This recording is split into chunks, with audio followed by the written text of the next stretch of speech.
Morning. The King and his trip to Australia, I would say, went pretty well. I mean, aside from that numpty who interrupted his visit to Canberra at one point, claiming that they wanted, baby's bones back or some rubbish. For him, I imagine it was quite a successful trip, wasn't it? I think without question.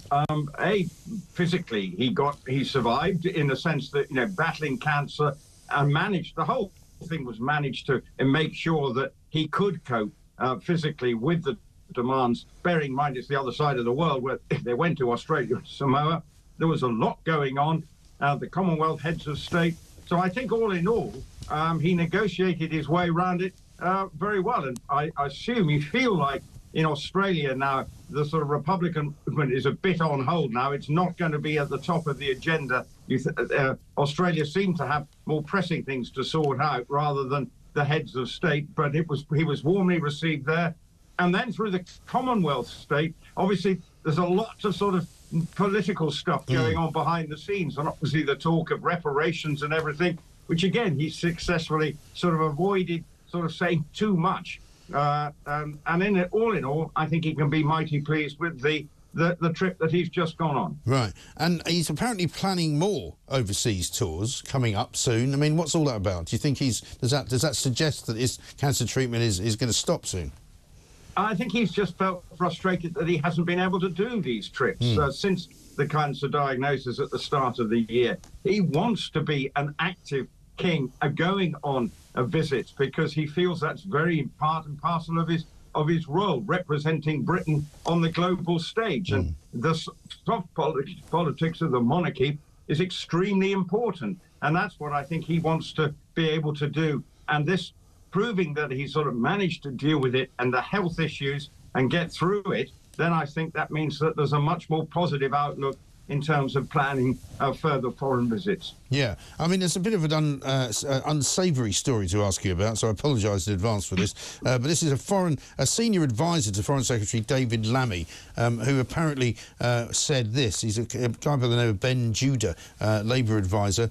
He's described as Lammy's brain, which can't be a good thing to be, really. I mean, it can be many things to David Lammy, but you don't want to be his brain, do you? He apparently said that people would perhaps not mourn the death of Prince William. There have been tears for the Queen, but can we imagine the same for Prince William decades from now? Looking at him, I can't shake the feeling that he's just a West Londoner, is the quote.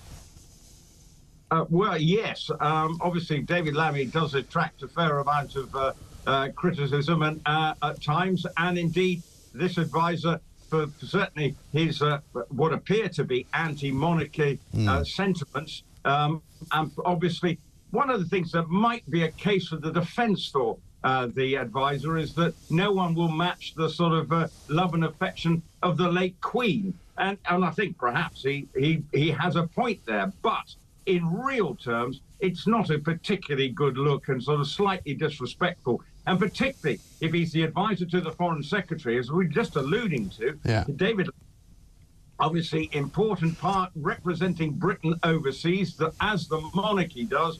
And if the team are seen to be slightly anti-monarchy in sentiment, that's not a particularly good look if you're going around with somebody who's representing the country and you're not actually enamoured with the institution that the monarchy represents. Well, that's the difference between being in government and playing around as members of the opposition, isn't it? I mean, Lammy himself has said plenty of things when he was in opposition that he would be embarrassed to say now, and you would hope that he wouldn't say now. But certainly there is a kind of playground politics about some of these people. But now they're in government, they've got to take life a little bit more seriously, haven't they? They have. It's easy. We can all bleat from the sidelines, and that's what opposition is about, yes, but once you've got the responsibility of government and as a foreign secretary, which is a very important role of representing this country, one of the key positions in the state, and yet, so David Lammy has got some issues to negotiate. One of them, of course, is from the Commonwealth.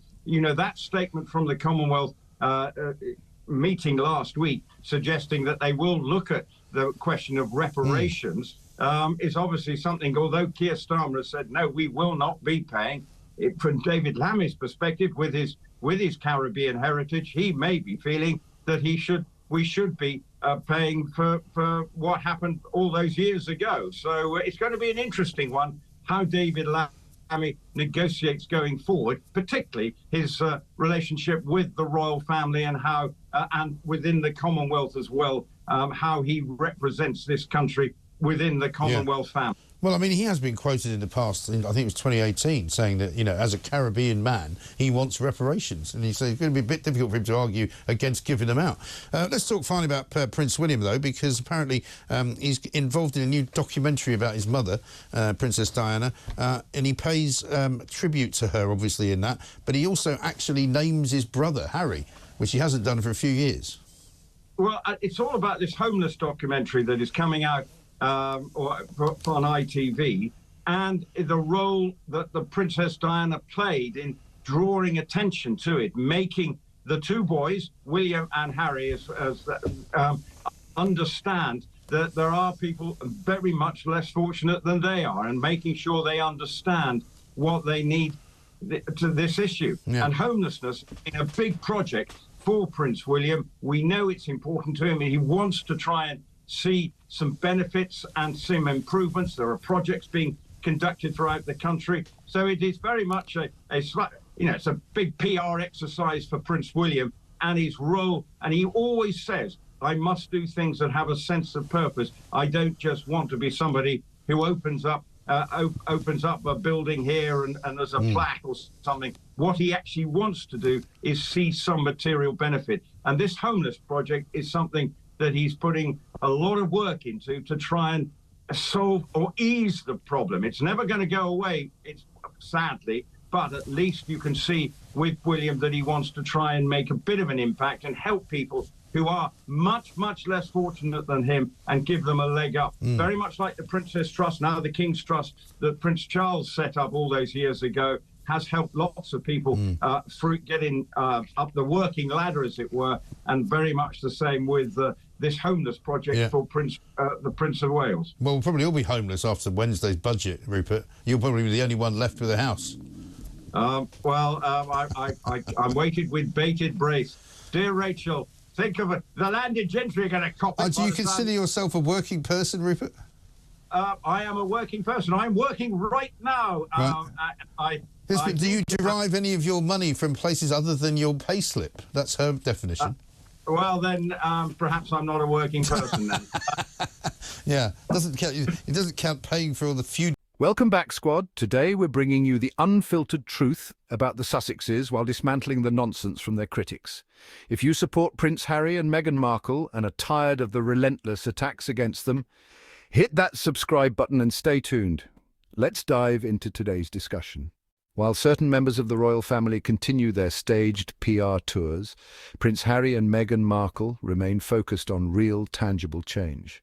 Unlike others who shake hands for the cameras, Harry and Meghan have consistently used their platform to uplift communities and address global issues. Whether it's their humanitarian efforts, mental health advocacy, or their unwavering support for racial justice, their actions speak louder than words. The hypocrisy is astounding. Some royal figures go on diplomatic visits that accomplish little more than photo ops, yet Harry and Meghan are the ones scrutinized for actually making a difference. Their tour of South Africa, their work with Invictus Games, and their partnership with key charitable organizations prove they are more than just symbolic figures. They are leaders. Let's address the elephant in the room, the blatant double standards in media coverage. When Prince William and Kate Middleton visit foreign countries, they are hailed as dedicated representatives of Britain. But when Harry and Meghan do the same, they are accused of seeking attention. The British press has long attempted to manipulate public perception, painting Meghan as a difficult outsider, while glorifying others for doing far less. Remember when Meghan was attacked for holding her baby bump while pregnant with Archie? Yet when Kate did the same, she was praised for her maternal glow. The same press that villainized Meghan for seeking privacy now conveniently ignores the fact that Prince William and Kate are fiercely protective of their children's privacy. The hypocrisy is glaring. While Harry and Meghan are building a successful life away from the toxicity of the palace, others within the royal institution are struggling to keep their relevance. The monarchy continues to face backlash from the Commonwealth regarding its colonial past, and the discussions around reparations are not going away anytime soon. Meanwhile, King Charles is attempting to balance his public image while battling personal health concerns, and Prince William's latest PR stunt, a documentary on homelessness, is seen by many as an attempt to mask his family's privilege rather than truly address systemic issues. Let's not forget the recent controversy involving a senior political advisor to Foreign Secretary David Lammy, who suggested that Prince William's future won't be met with the same public mourning as Queen Elizabeth's passing. While critics tried to spin this as an attack, it simply reflects the growing disinterest in the monarchy's outdated traditions. Despite all the obstacles, Harry and Meghan continued to thrive. Their successful Netflix projects, their impactful charitable work through Archewell, and their ability to control their own narrative prove that leaving the royal family was the best decision they could have made. Let's be honest, the British press and their royal insiders are panicking. Why? Because the Sussexes are flourishing without them. The monarchy's PR machine is working overtime to distract from its own crumbling image, but the world can see through the facade. Harry and Meghan are out here winning, living their best lives, and continuing to inspire millions. If you stand with the Sussexes, make sure to like this video, subscribe to the channel and drop a comment below. Let's keep spreading love and positivity, and if you want to support this channel, hit that super thanks button. Your contributions help us keep bringing you the truth. Until next time, stay loud, stay proud, and keep the Sussex love strong.